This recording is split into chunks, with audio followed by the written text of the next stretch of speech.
Your aura is electromagnetic and it exists outside of your body, just like plants, animals, and every other living thing on earth. Whenever we come in contact with another human being, our auras are interacting. Energy is interacting. It is constantly interacting. So if you are in the same environment as someone who is emitting negative energy, there is very high possibility that you would absorb such energy.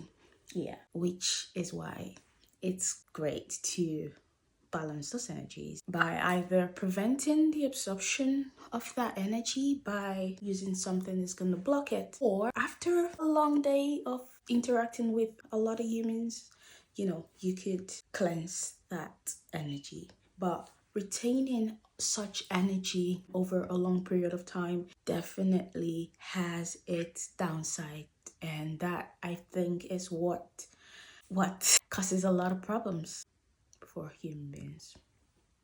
That being said, are you a sensitive person? Do you get drained and tired whenever you are in company with certain people in your life or in certain places? Yeah. Whenever you feel drained or weak all of a sudden after a short period of time of spending, of being in the presence of people or a specific person or a specific place, you might be very sensitive to energy, and yeah, your energy might be leaking out to energy vampires. Whenever there's a loss of energy, it would take your body some time to replenish that. Obviously your body can do that by itself, but how about you just prevent it from happening in the first place? And that is where a black obsidian is. This stone is a powerful stone, and it creates a barrier between your aura, your energy, and other energy. Therefore, it basically helps you reflect back negative energy, and that means that your energy doesn't leak through to other people. Yes, there are people who feed off other people's energy. Yes, I know that the world is not a perfect place. It's not all rainbows and sunshines and unicorns as much as we would love them to be. So sometimes you need to protect yourself from people mentally, psychologically, physically. There are people who would just always take advantage of people. Yeah, that's how the world is. So if you ever need a protection stone, a black obsidian is one of your best bets. It is a powerful protector. It just creates that electromagnetic barrier between you and other people. Therefore, they can keep their negative energy while you keep your positive energy. It's a win-win. We're not sharing energies. We ain't got time and space to waste. So you can have this made. You can have this in form of a jewelry. Could be a ring, it could be a necklace, it could be an earring, it could be a piece of obsidian just placed in your purse or your bag or your space, wherever it is. Yeah, it doesn't have to be too fancy. Whatever rocks your boat, just go along with it. Just having it in your person, having it in your environment would help you prevent negative energy from coming through. Another stone that is great for protection, which is also very highly rated for protection, is the black tourmaline. What black tourmaline does is it absorbs. It's got very powerful absorption capacity, so it does absorb the negative energy even from the person. It absorbs that negative energy and it refines it and sends out positive energy, whereas the black obsidian just simply reflects it back to the origin. I mean, it's just like, keep your energy, I'll keep mine, and that's black obsidian.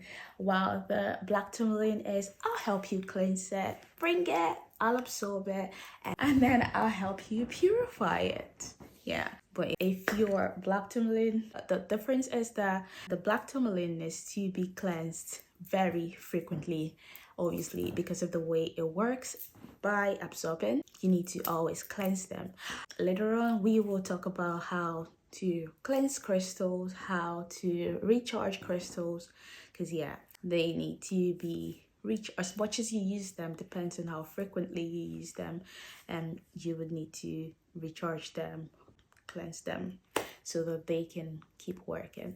I just love crystals because they are everlasting. Basically, you can pass them from generation to generation, whereas a plant, once it's been consumed, that's it. You just need to grow a new one. And that's something that makes them quite different. They are just, all they need is our charge, and that's it. Like your mobile phone, I mean, just charge it once the battery is dead. Charge, reuse, charge, and reuse. Assuming that energy does not exist because you can't see it, to me, you do not see electricity, but it powers your house. That's energy. You're not meant to see it. The fact that you can feel, you can actually feel, you can see the effect. You can see that when pressure is applied to water, it generates electricity. That's how most of our electricity is developed anyways. And when pressure is applied to quartz, it can generate electricity as well. It sparks. When you grind two quartz together and you keep grinding them and apply a lot of pressure, it sparks. How did we even discover fire? Humans discovered fire by, putting rocks together, heating rocks together, and it generated fire. That was energy in the stones, and putting pressure together formed that. You're not meant to see energy. You can see the effects of a well-channeled energy, but in its free state, you're not meant to see it. It can't be created, it can't be destroyed, but it does exist. Yeah. All you have to do is set the intentions, because everything starts with an intention. Yes. It has to start with an intention because your mind emits energy. Yeah. So whatever intention that you are setting is gonna resonate with the chakra that's responsible for, our mind. And that chakra would emit the external frequency in the form of your aura, which is an electromagnetic field on its own. And when that color resonates on the outside, which you cannot see, but it does happen, yeah, that would match the aura, the frequency of your crystal. And that is what is known as resonance. Resonance is basically from the word resonate. It's when the energy or when the vibration of the human body matches the vibration of a crystal. It's kind of like a merging, like a harmony, like a synchronicity. It is powerful and it does amazing things in your life. I would also like to say that as everything is energy, and as human beings can actually do most of the things that crystals can do, plants can also do the same as well. But this is a crystal series, so we're talking about crystals and what they can do. At some other point, we'll probably talk about plants, because also plants are very significant. The same thing that a piece of selenite can do, which the selenite is known as the ultimate energy cleanser.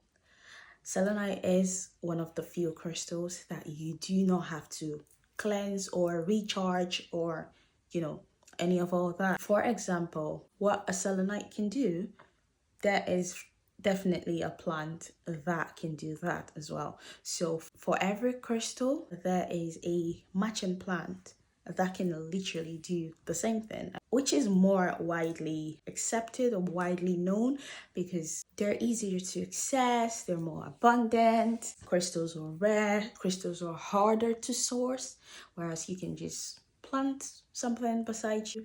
You can't just wish a crystal, it would have to be sourced deep within the earth in a specific place. They're not as abundant as plants, and so it's understandable for people to go to plants first when they have, you know, problems to solve.